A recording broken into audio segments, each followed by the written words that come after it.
Good afternoon, everyone. David Johnson here live in the studio, breaking into programming as Governor Tom Wolf is about to give us the big announcement on who is going green in Pennsylvania. There is a map we put together. The Associated Press reporting most of southwestern Pennsylvania is about to go green. The exception would be Beaver County there, and we're understanding that the governor is stepping up to the microphone. Let's listen in live now from Harrisburg and Governor Wolf and the latest on what's going on. Thanks everybody for joining me today. I just want to thank you especially. We're trying to all of us cope with the COVID-19 virus, and this is the first. As of today, Dauphin County is now in the yellow phase, so this is the first chance we've had to be together, and I appreciate your forbearance as we've gone through this together, and appreciate your willingness to come in here and be with us. Before we get to the coronavirus, I just want to make a comment on what happened out in Minneapolis, and I want to make sure that I share my condolences and the condolences of everybody in my administration with the family of George Floyd. And it reminds us what we need to do here in Pennsylvania as well. This happened in Minnesota, far away, a different state. But every one of us, each and every one of us in Pennsylvania has a stake in making sure that our society is fair, that we treat everybody equally.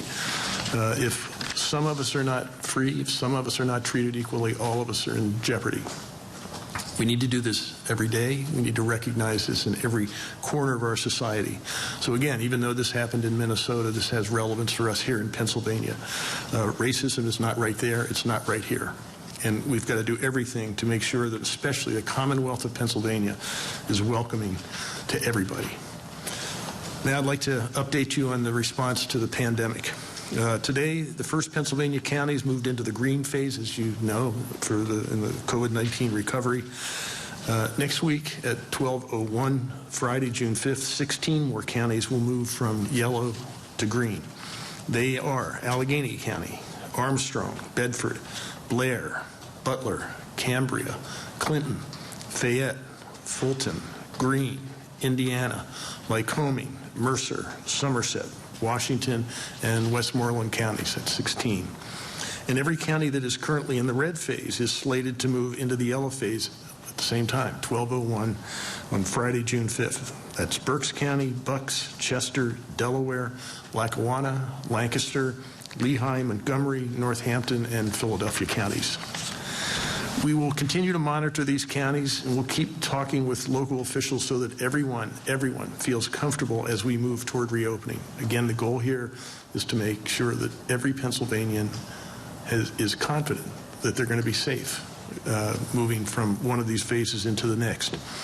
Once again, we've selected these counties based on the recommendations of medical and epidemiological experts. We've been able to do this because of the precautions taken by Pennsylvanians. We've had some great success here. Things like wearing masks, as you're all doing, and the work of our hospital systems and our local officials. I think you know this. We've increased our testing to up to the high point a couple days ago, 13,000 tests per day. At more than 300 sites around the state. And this is important because it's not just the number of tests, but how accessible are those tests to Pennsylvanians. We have more test sites than any other state in the United States, and we keep figuring out ways to open more. We've also expanded our contact tracing to allow a case investigation right now of every single new and diagnosed case. Because of this, we're able to take important steps to return to a sense of normalcy again, as we remain careful and vigilant. Counties moving from the red to yellow or yellow to green will see more businesses reopen and more activities resume. But it is important that we continue to act with caution, especially as we reopen. Let's remember how quickly this virus spread back in March when it first arrived, because we were not yet taking precautions. We weren't wearing masks back then. We weren't exercising social distancing. We weren't staying at home. We needed to buy time, and we did that. But before we bought time, before we were successful, we saw 6 weeks of exponential growth of this virus. When we isolated ourselves to limit the likelihood of transmissions, we succeeded in reducing our new case count, and we succeeded in reducing the rate of hospitalization. We also increased our testing, and that helped. But we can't isolate ourselves forever. We can't do that forever, and we still we still don't have enough tests, we still don't have a vaccine. So we need to continue to be careful. That's the point. At our peak, our daily new case count topped 2,000. That was back in the beginning, back in March. Now, even with increased testing, increases the denominator, and reopened businesses and activities, our daily count is now below 600. It's well below 1,000. And our contact tracing capabilities are growing daily, which is allowing for an increasing number of Pennsylvanians to resume activities without unknowingly contracting or spreading COVID-19. Again, all of this won't be enough if we don't, all of us, 13 million Pennsylvanians, continue to take simple but important precautions to prevent the outbreak of, prevent outbreaks and spikes in cases. Again, one of these precautions is wearing masks. For some reason, I don't know why wearing masks has become politicized, even though scientific studies have shown that it actually reduces the likelihood of spreading COVID-19. In fact, one study found that wearing just a tea towel around your nose and mouth reduces the spread of droplets by 60%. This means fewer infections, and fewer infections mean fewer outbreaks, fewer spikes in cases. It'll mean that our lives can return more quickly to the normalcy that we all look forward to. We also need employers to be responsible and diligent. Most of them have been, and I thank those employers for doing their part to keep their workers, their customers, and their families safe.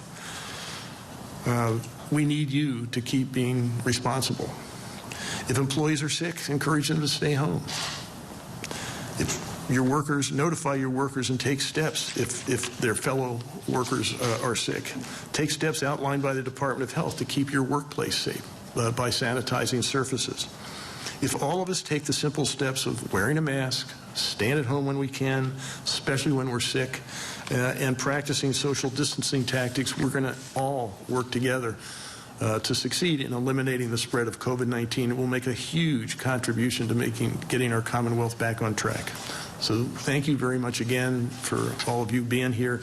Now I'm going to turn things over to Secretary Levine. Dr. Levine.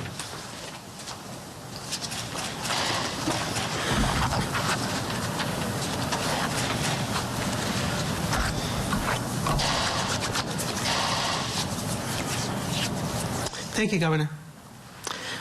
Here is our latest update on COVID-19 in Pennsylvania. As of 12 a.m. this morning, we have 693 new cases of COVID-19. This brings our statewide total to 70,735 Pennsylvanians who have tested positive for COVID-19 in all 67 counties. Tragically, 5,464 deaths have been attributed to COVID-19. Statewide, we are now estimating that 64% of people with COVID-19 have recovered.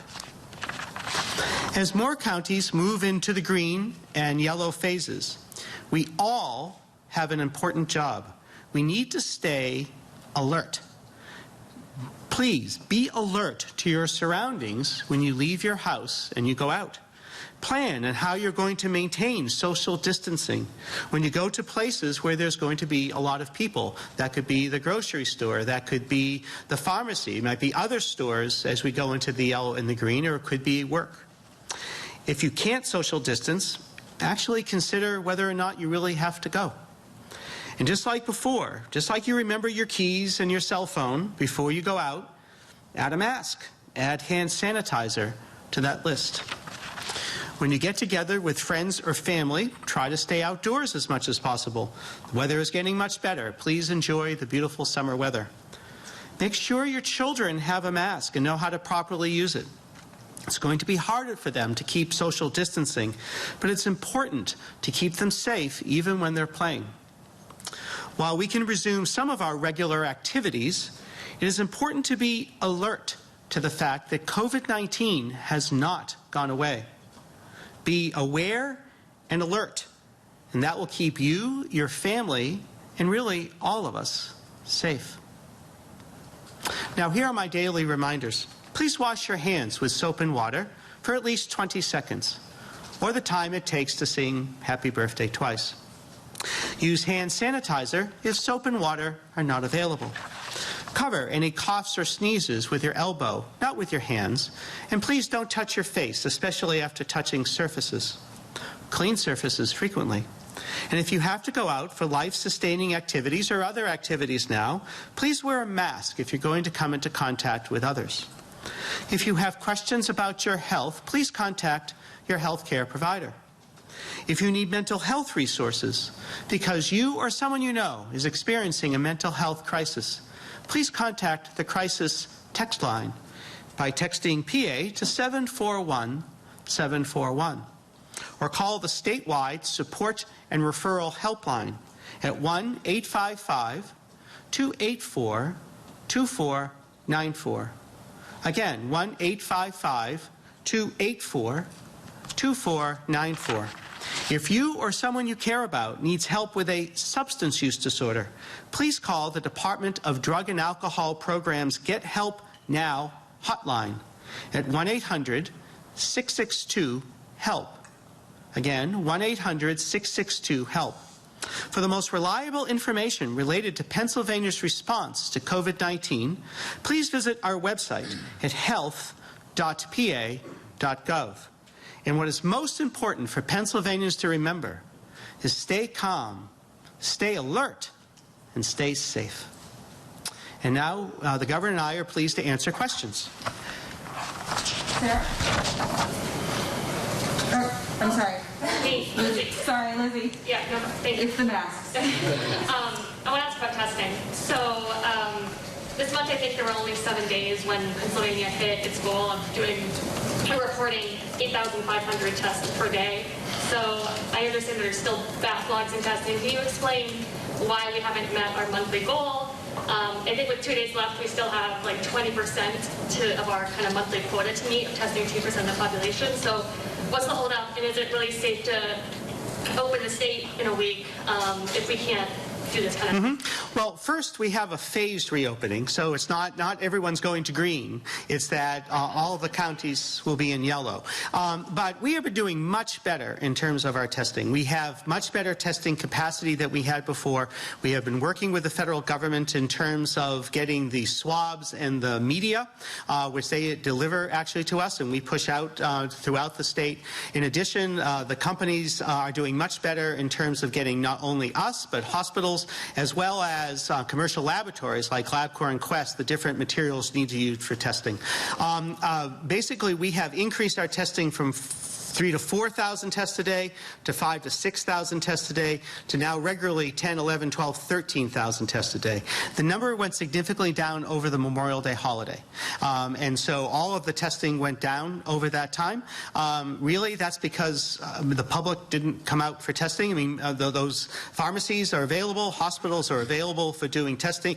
We're continuing to increase our testing at long-term care living facilities. There are now 45 facilities that have tested everyone.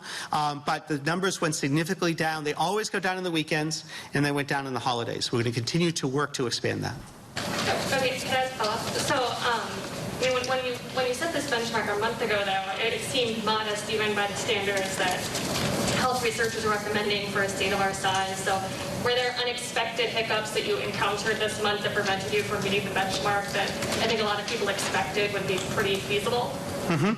I think the biggest challenge that we have right now is that the numbers go down from 13,000 a day to like 7,000 or 8,000 on the weekends. And so we're going to need to do to make sure that we continue to get people out who have symptoms, or anyone now, to get tested on the weekends. We have the capacity to do it on the weekends. We just don't have the people going out. That's specifically challenging on holiday weekends. So you have a 3-day weekend. But we want to continue to expand our testing. We're working with CVS. We're working with Rite Aid.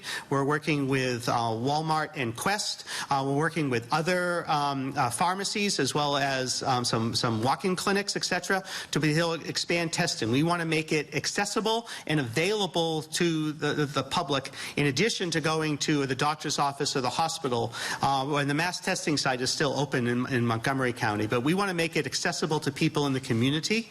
We also want to do specific outreach to vulnerable communities. And working with the Lieutenant Governor's Task Force, as well as our own work group with the Department of Health, we have various ideas about how we're going to target certain vulnerable minority communities to make sure we get testing there too. Even though you're not meeting the benchmarks, do you have enough data to make the decisions that you're making about reopening? Yes, we have enough data to be able to do that. Could I just add something to that? One of the problems is it's sort of a moving target. We're not even close to the point where we have enough tests to do surveillance testing, where anybody who wants to have a test can. Right now, you have to have some symptoms, some sense that you need to have a test. We also have the challenge of making sure, as the Secretary said, making sure they're accessible. So one of the things we've done to that is it's not just a matter of having the ability to provide the tests, it's the ability to do them in areas. So we have, 318 testing sites now spread throughout most of Pennsylvania, not every county, but almost every county. Those are the kinds of things we have to do. I think until we get to a point where we can do surveillance testing for everybody, which is way off in the future. I mean, we have 13 million people. That would probably require a test, at least once a month. I don't think we have any sense of what that actually means. But we are in a much different and better place now in terms of the spread, the accessibility of these tests, and the ability of someone just to walk into a CVS and say, I'd like to have a test. You couldn't do that 4 weeks ago. You can now. So we are moving toward that. There are going to be ups and downs as we move toward that. Some of these downs will be as a result of people just not making the decision to get a test. It might be because the number of people experiencing problems is down. All these things are going to affect the number of tests that we actually do, but our capacity is much greater, and I think we're comfortable that it's moving generally over a period of time, weekends accepted, in the right direction. Is it like a supply and demand problem? Like, do you have an ample supply of tests, but you're saying people are not seeking them out? 4 weeks ago, the answer would have been no. We don't. Now, again, for what we're testing, I think we feel a lot more confident. In terms of surveillance testing, we are a long way from being there, where anybody can get a test and where we have a test that actually can be turned around quickly. We're working on that. We keep talking about a plan to do short-term tests, but also what's the aspirational plan. And testing one way or another is going to be at the heart of whatever we do to try to make people comfortable going back to work, going back to the store, going back to a school. Until we get to that point, we're not going to be a good place. We are not there yet. Okay, Ed, then Sarah. Governor? Yes. Hey. Hi, Ed. Last night, the House of Representatives passed a resolution to partially terminate your disaster declaration. Right. 8 Democrats joined them. What's your reaction to the 8 Democrats joining that resolution effort? And overall, what kind of pressure are you feeling from members of your own party to reopen businesses more quickly?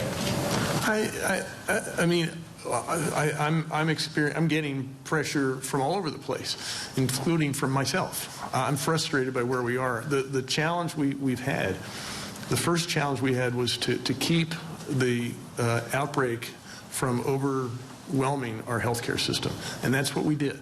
And that's why the numbers are doing what they're doing right now, because we were successful in buying time. So we have the capacity. We have testing capacity we didn't have before.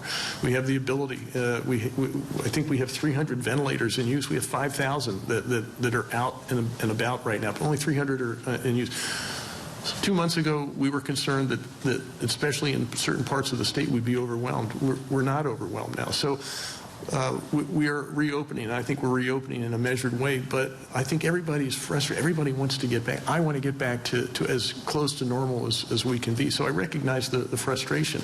But again, this is not a matter of me saying I'm going to wave a magic wand or flick a switch and we're going to be open. It's a matter of how do we get people to feel comfortable and confident that they can go back to life as they want it to be in this new post-infectious disease world. That's what we're all struggling with. So when someone expresses frustration, whether it's voting in a way that I don't agree with, I don't care if they're Democrats or Republicans, I understand it. But that's not going to help in terms of getting people to actually feel comfortable. We're trying to do everything we can to say, here are the guidelines. Here's what we think we ought to be looking at in terms of moving into less restrictive territory. If we don't follow these guidelines, we're taking risks with that virus. That's the enemy, not me, not Donald Trump, not a member of the House of Representatives or the state Senate.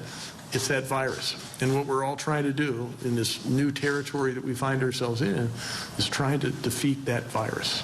And you will veto that if it gets to you? If it gets to my desk, yes. Sarah? Yeah, I want to follow up on, this is Sarah Simon with Spotlight PA. I want to follow up on Lizzie's question about testing, because I'm sitting here crunching the numbers right now, as I have been doing over the past month, and nowhere do I see that the state of Pennsylvania got up to 13,000 tests. I'm wondering if you can explain that, because here's what I'm doing. I'm adding the number of negative PCR tests every day with the number of total cases every day. I see a high of 11,250 on May 21st, but I see over the past 2 weeks that we've hit about 8,400. So I'm wondering, where does that 13,000 The 13,000 was reported to me. So. Yeah. where does it come from, and does it include antibody tests? So it does not include antibody tests. This is only including the PCR tests. And so we can have our team do a deep dive with you on that. It has to do with the individuals who have been tested, and some individuals have been tested twice, but it's only going to show up on your data that they were tested. It's individuals who were tested, and so if someone was tested and they were tested again, either as to see if they were positive, so say they had symptoms, they tested negative, well, they have more symptoms, they're tested again, or if they were tested to see if their COVID has gone away. It has to do with the people who were tested. So we'll have to have somebody sit down with you and do a deep dive, but we're very confident in our numbers. I understand that if you just add up the positive negatives, it does, yeah, but it has to do with how we report our numbers. So then does the number 13,000, is that misleading? Is that giving people a false impression of No. the current spread of the virus? No, I don't think it's giving a false impression at all. I think that To the extent that it raises the denominator, more people are being tested. You might say you could say if the infection rate stayed the same, you would see an increase in case count. What we're actually seeing is a decrease in the percentage of people who are testing positive.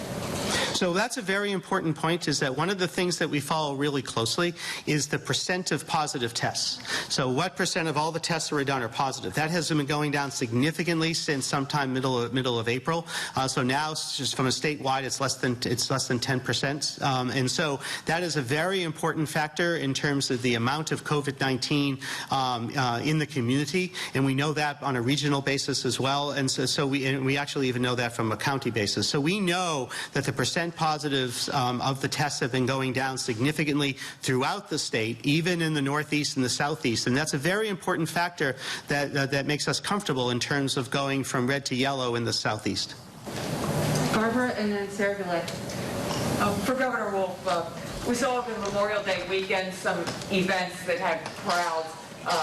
Carlisle Events says right now it's planning to go ahead with its car show June 17th to 21st, which would draw tens of thousands of people. Also, there was a large crowd at Lincoln Speedway. They're planning to race this weekend, yet Williams Grove is not tonight. I'm wondering if you can weigh in with some guidance on these large events as we see them starting to...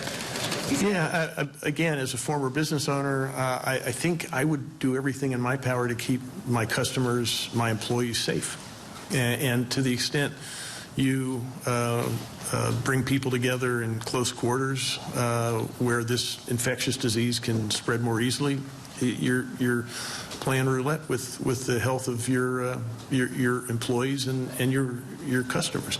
And I don't know why you'd want to do that. Sarah Gillette.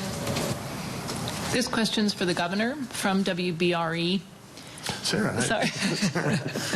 Concerns have been expressed by many voters and County Election Bureau officials around the Commonwealth that election results Tuesday may be delayed or late coming in because of the large number of vote-by-mail ballots.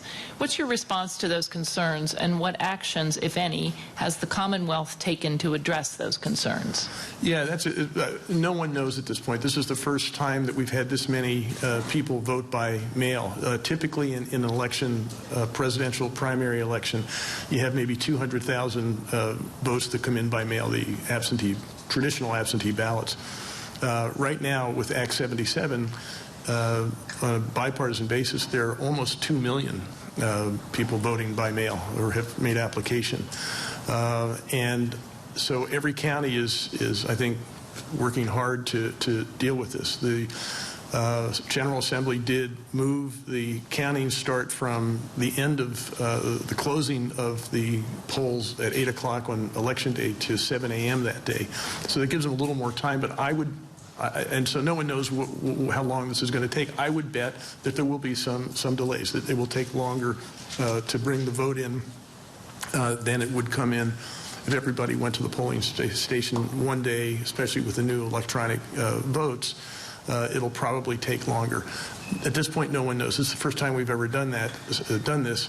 And I think for the most part, counties have done a good job. I know I'm voting by mail. My wife is voting by mail. And we both made our application, both got our ballots, and both sent them off. Thank you. Jan and John Kennedy. Hey, Jan. I was wondering if you could comment on the numbers diagnosed, the health numbers diagnosis being disclosed this week, and how it was handled. It seems like there's a general feeling among the legislators, including now some senators, saying that when someone in the Capitol is diagnosed, that needs to be not necessarily the individual's name widely known, but the fact that there is a case because of the interaction that happened. I was just wondering if you could comment on that. Yeah, I mean, again, it gets back to being an employer. We're 70-some thousand employees in the state, a lot of whom work in buildings in Harrisburg, and I think something like that leads to concern on the part of our employees. I don't know exactly what happened, but I can see why members of the General Assembly would be concerned. And if you were diagnosed, would you self-disclose immediately? Yes. John, and then Ford. Hey, Governor. Hi. Just obviously, looking across north central Pennsylvania, much of the region is going green. Right. And there are exceptions.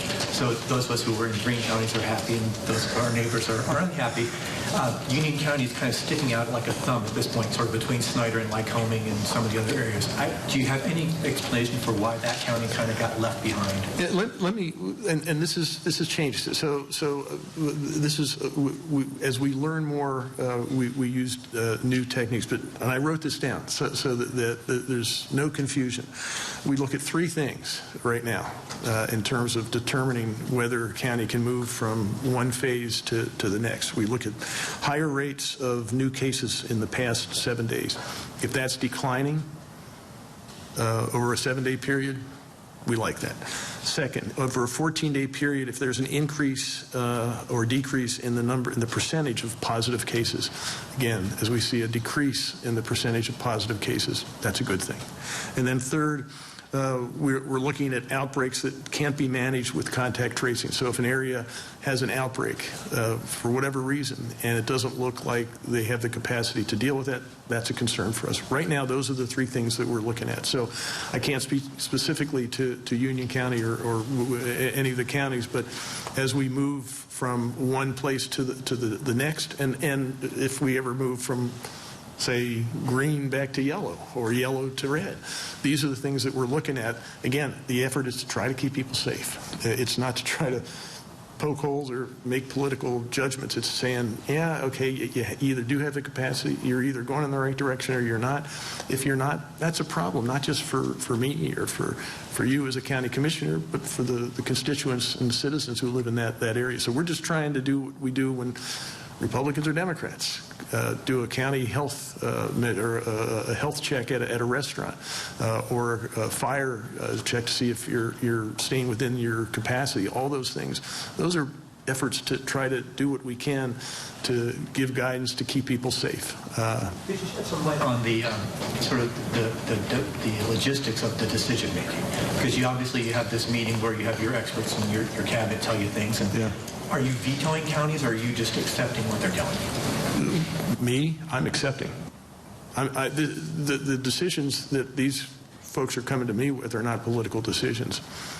These are decisions based on the three criteria right now that I'm talking about. Tomorrow it might be different. You know, we might learn some new things, but right now this is what we're dealing with. As you recall, back in the early days, we didn't have a lot of data. We were looking at fairly crude measures, like how many cases per 100,000. Well, some of that depended on how many tests, what your testing capacity was. I think we're getting better and better at this. The hope is a month from now we'll be even better.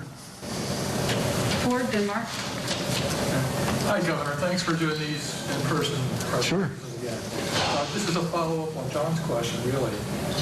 The metric that was one of the first things you talked about when your reopening plan was unveiled was 50 new cases on average over a 14-day period for 100,000. I guess part A of the question, is that off the table now as far as... No, I think as I said to John, I think we've learned more and we have a better access to data. When we didn't, that was something that was, I mean, obviously, I still, maybe you can talk about, I'm not sure how we picked the 50 out of 100,000. Could have been 53. I mean, but we picked 50. Now I think we have access to more data and we can be a little more subtle and sophisticated in what we do, but maybe you want to talk. Sure. So the 50 per 100,000 is an incidence rate, right? It's a per incidence rate per capita. And so that was really important, especially when our testing was not as sufficient as we were talking about. I mean, then we were doing sometimes 2,000 or 3,000, maybe then 4,000 and 5,000 tests. Now that we're up to doing, you know, over the last number of days, except for the holidays, 10, 11, 12, 13,000 tests a day. Using an incidence rate is not as valid of a metric because you have more tests. The 50 per 100,000 was picked because that is the definition of a moderate rate for the CDC. Can you speak to the counties that are going to go yellow next Friday, a week from today? Right. Mostly in the southeastern corner of the state, Correct. including Lehigh and Northampton, who have been using this sort of, when they think of metrics, that's the one they think of, and when they go yellow, they're going to still be way above it.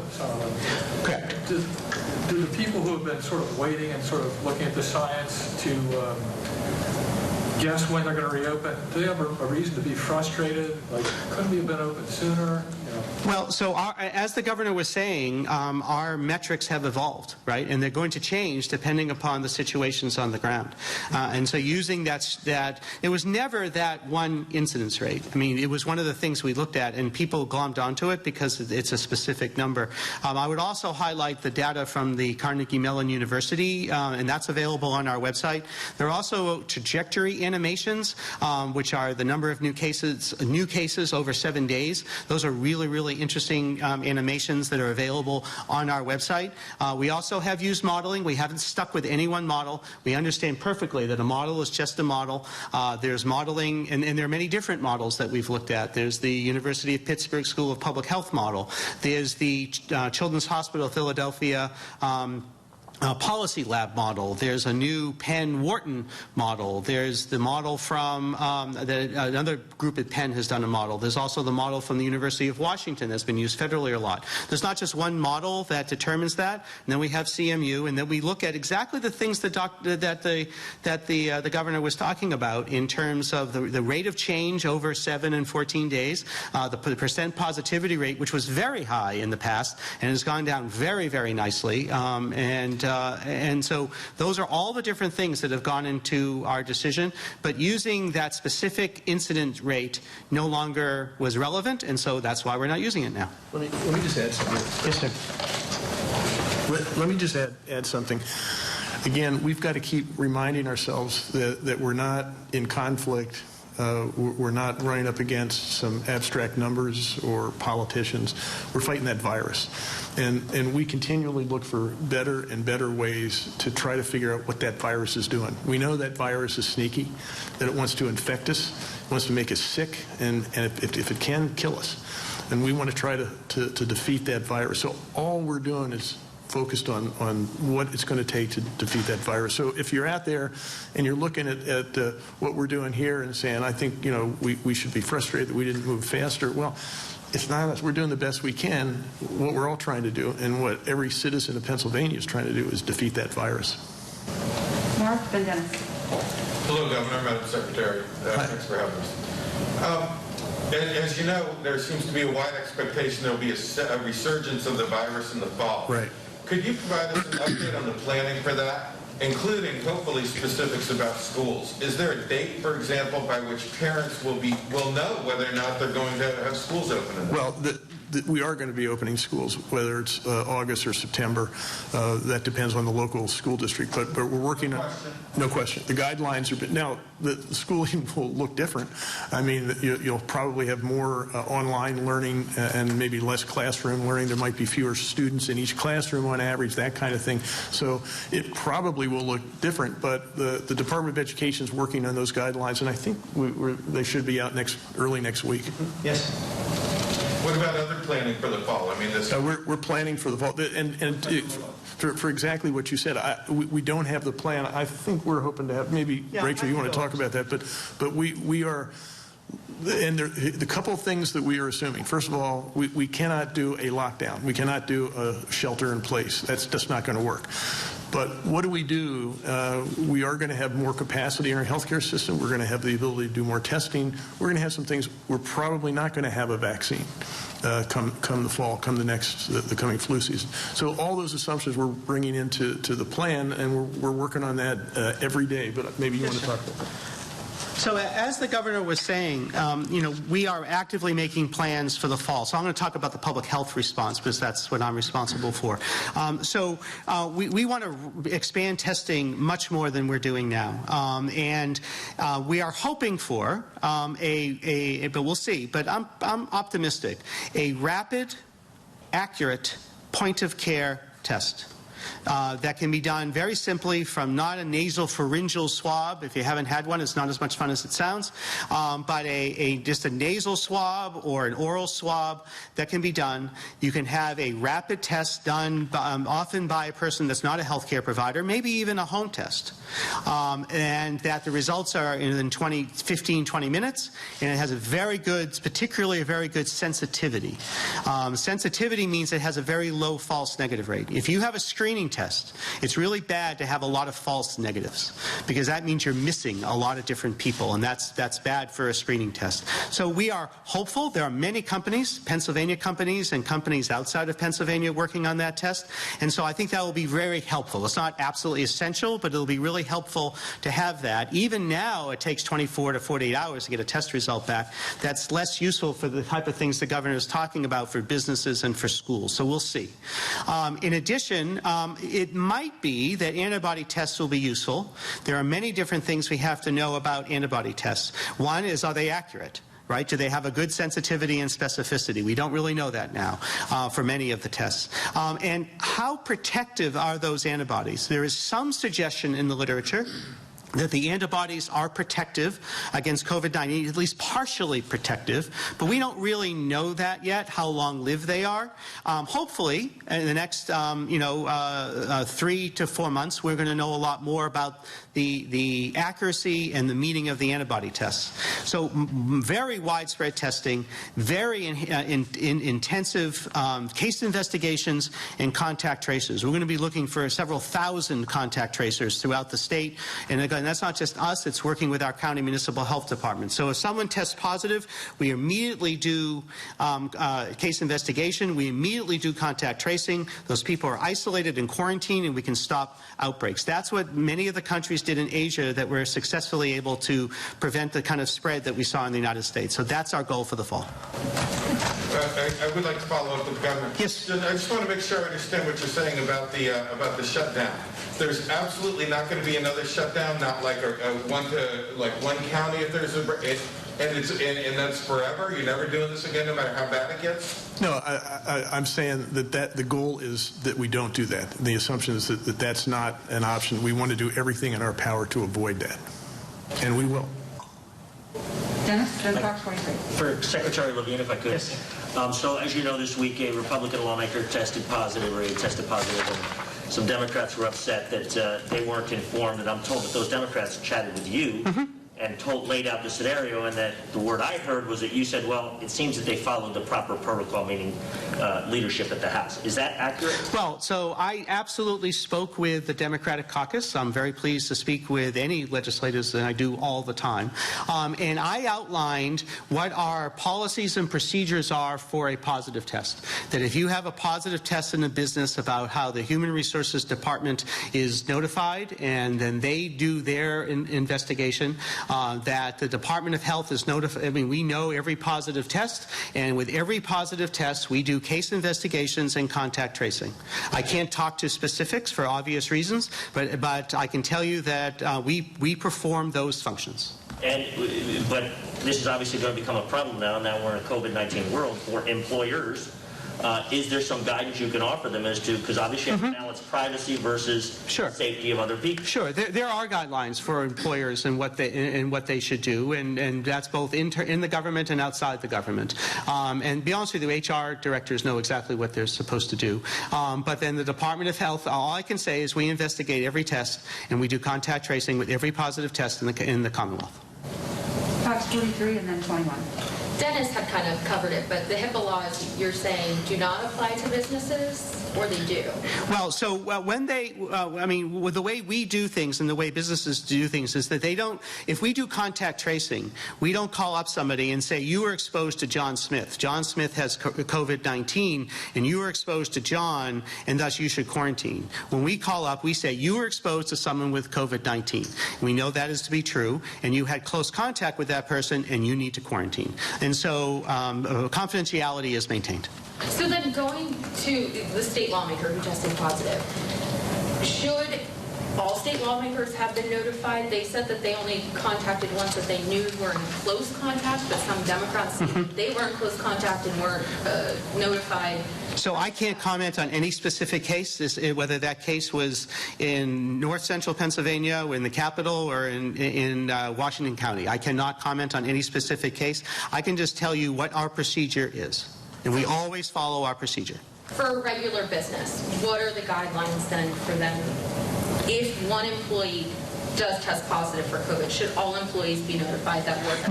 No. So if an employee tests positive, then they will talk to an employee the way it's kind of parallel actually, talk to someone who's positive. They will identify who close contacts are, and they'll ask close contacts to quarantine. They don't necessarily, I mean, they can if they want to, but they do not necessarily have to say, to close a large business because one person tested positive. That would be unusual, is that if one person in a large company tested positive, they would close the whole company. If they have an outbreak, they will. But usually it would be on an individual basis in terms of not everybody was a close contact.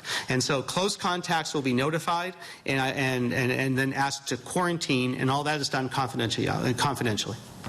21 and then Sarah Goulet. Dr. Levine, nursing homes were on lockdown early in the crisis. How is it acceptable for them to have the most deaths in the state? And how are so many new cases brought in the first place?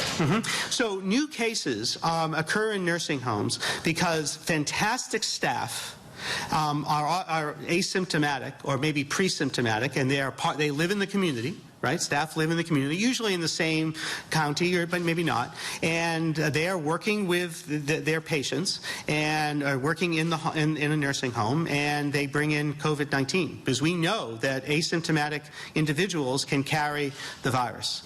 And so we know that long-term care living facilities are our most vulnerable citizens because they are, for the most part, seniors, and then seniors with chronic medical conditions, and those are the most vulnerable for COVID-19.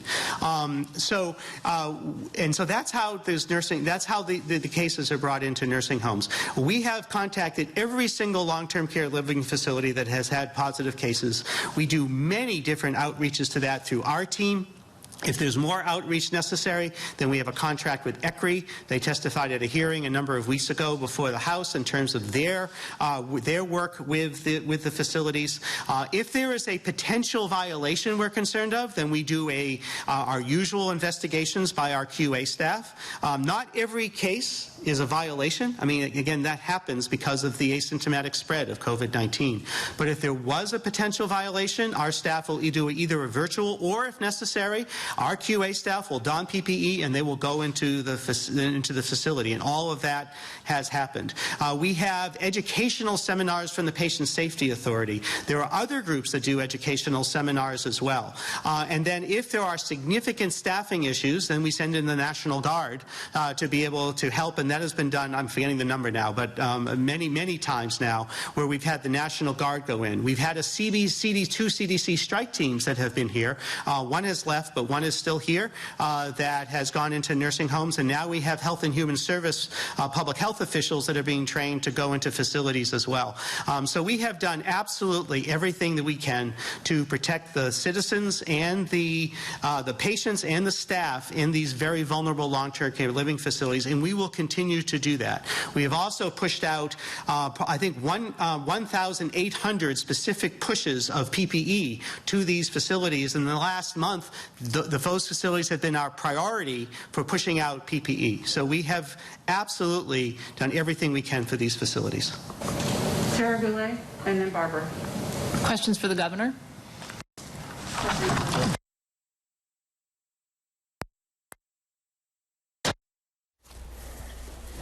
All right, we lost the feed there from Harrisburg, but you were listening to the governor and the state health secretary's update on reopening Pennsylvania. Again, several local counties, 9, will be moving to green next Friday. Rick Earl standing by live at the breaking news desk. He's been covering this all along, and we're going to get his analysis. Rick, what stood out to you? Yeah, David, the good news here is that 16 counties, the majority of them right here in southwestern Pennsylvania, will get the go-ahead to move to that green phase. That means a lot of restaurants and bars and barber shops and nail salons and hair salons will be allowed to reopen, albeit at a 50% capacity level. But very good news for the economy in this area and for those businesses.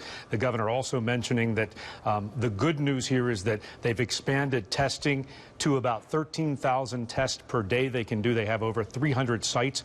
They've expanded testing, and all the while they have seen a decrease in the percentage of positive cases, that being around 10% right now. At the onset of this virus, at the peak, there were about 2,000 cases per day. That number, again, the governor says averaging around 600 now, so a gradual decline. Very good news. Another thing that stood out to me, David, is that this was the very first time that we saw reporters at the news conference. Every day we've been doing this for the past couple of months. The reporters have had to email questions. Well, today Dauphin County went to the yellow. Reporters were actually allowed into the governor's news conference, and they were able to question him and interact with him. Another big point, schools, he said, will reopen in the fall. They're still working on final plans for that. Expect to see more about the reopening process for schools next week. Also, we are expecting to get reaction from Rich Fitzgerald, the county executive, who on Wednesday had predicted that this area, this region, Allegheny County and southwestern Pennsylvania, would actually get the green light in a week on June 5th. So he was well ahead of the curve there in predicting that. And then we also expect to hear from Mayor Bill Peduto again on his reaction to getting the green light to go ahead. But another thing that stood out too, David, was the governor just a word of caution and warning as we proceed into the green. He says you still have to take precautions. He's still advising people to do social distancing, to wear masks, and to just be on the alert as people continue to go out and the economy continues to reopen. A number of businesses and stores reopening as well. David? Yeah, a lot of news made there in Harrisburg, Rick, and I too noted that about the reporters when we heard different voices questioning the governor. Meantime, we're going to get to some major breaking news that's just in from Minneapolis. The county attorney there announcing murder charges have been filed in the George Floyd case. Now let's take a listen to the Hennepin County attorney, Mike Freeman. Former Minneapolis police officer Derek Chauvin has been charged by the Hennepin County Attorney's Office with murder and with manslaughter. We have now been able to put together the evidence that we need. Even as late as yesterday afternoon, we didn't have all that we needed. We have now found it, and we felt a responsibility to charge this as soon as possible. Paul? Yeah, Mike, what was the final? All right, and we understand President Trump is about to speak on this very subject from the White House. Is he ready to go? Let's check and see. All right, let's go to the White House and President Trump with the latest on what's going on in Minneapolis. China's pattern of misconduct is well known. For decades, they've ripped off the United States like no one has ever done before.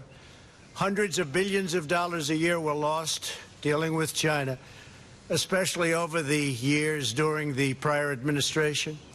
China raided our factories, offshored our jobs, gutted our industries, stole our intellectual property, and violated their commitments under the World Trade Organization. To make matters worse, they are considered a developing nation, getting all sorts of benefits that others, including the United States, are not entitled to. But I have never solely blamed China for this. They were able to get away with the theft like no one was able to get away with before because of past politicians and, frankly, past presidents. But unlike those who came before, my administration negotiated and fought for what was right. It's called fair and reciprocal treatment. China has also unlawfully claimed territory in the Pacific Ocean, threatening freedom of navigation and international trade. And they broke their word to the world on ensuring the autonomy of Hong Kong. The United States wants an open and constructive relationship with China, but achieving that relationship requires us to vigorously defend our national interests. The Chinese government has continually violated its promises to us and so many other nations. These plain facts cannot be overlooked or swept aside. The world is now suffering as a result of the malfeasance of the Chinese government. China's cover-up of the Wuhan virus allowed the disease to spread all over the world, instigating a global pandemic that has cost more than 100,000 American lives and over 1 million lives worldwide. Chinese officials ignored their reporting obligations to the World Health Organization and pressured the World Health Organization to mislead the world when the virus was first discovered by Chinese authorities. Countless lives have been taken and profound economic hardship has been inflicted all around the globe. They strongly recommended against me doing the early ban from China, but I did it anyway and was proven to be 100% correct. China has total control over the World Health Organization, despite only paying $40 million per year compared to what the United States has been paying, which is approximately $450 million a year. We have detailed the reforms that it must make and engage with them directly, but they have refused to act.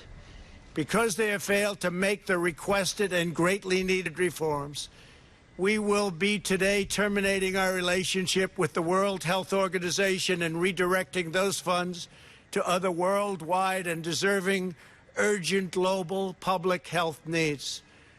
The world needs answers from China on the virus. We must have transparency. Why is it that China shut off infected people from Wuhan to all other parts of China? It went nowhere else. It didn't go to Beijing. It went nowhere else. But they allowed them to freely travel throughout the world, including Europe and the United States. The death and destruction caused by this is incalculable. We must have answers, not only for us, but for the rest of the world.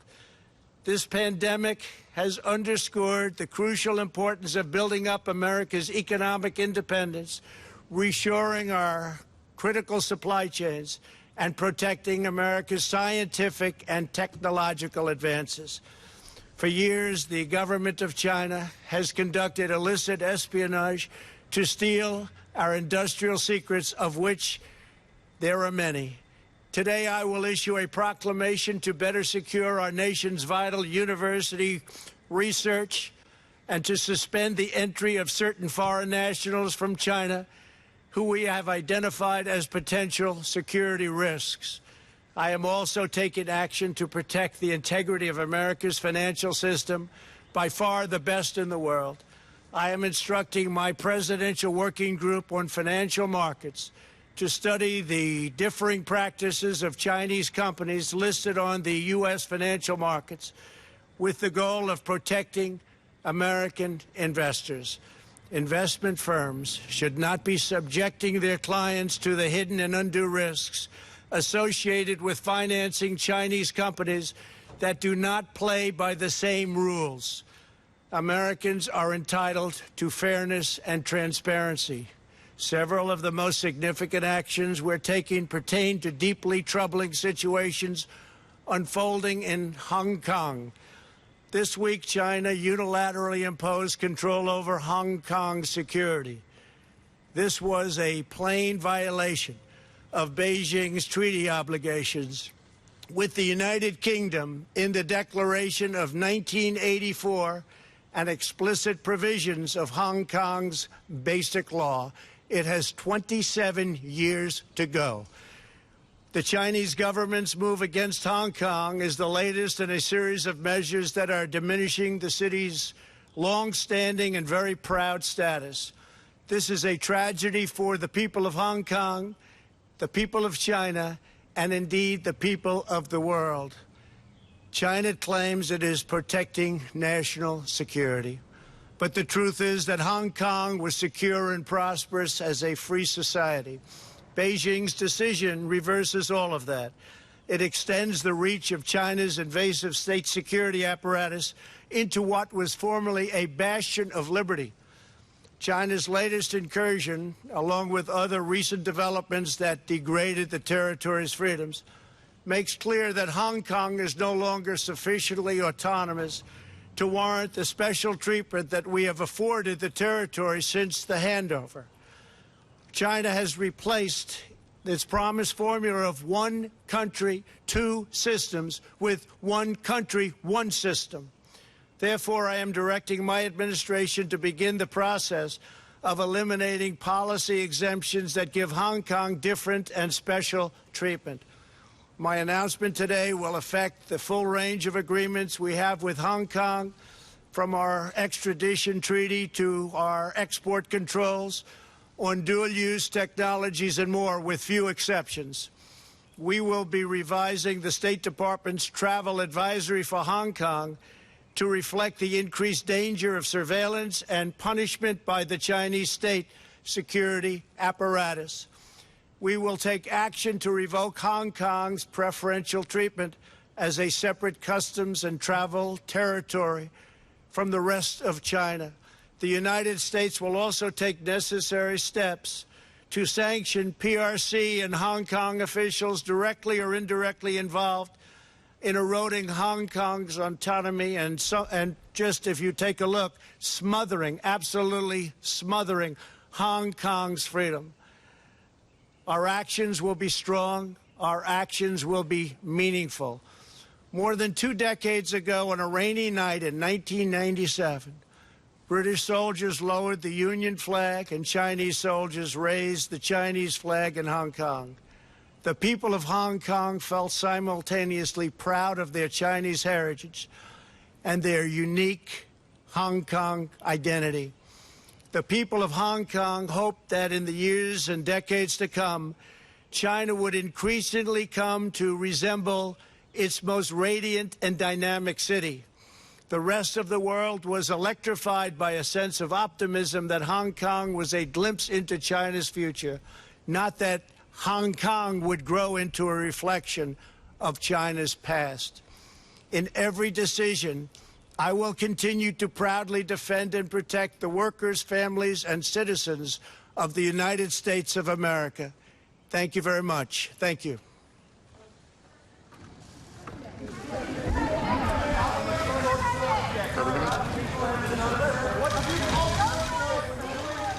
Not a news conference as billed, but a statement from President Trump taking a number of actions against China over a number of issues, including the spread of the COVID virus. But certainly the president making decisions here based on China's recent moves to incorporate Hong Kong under its blanket of authority.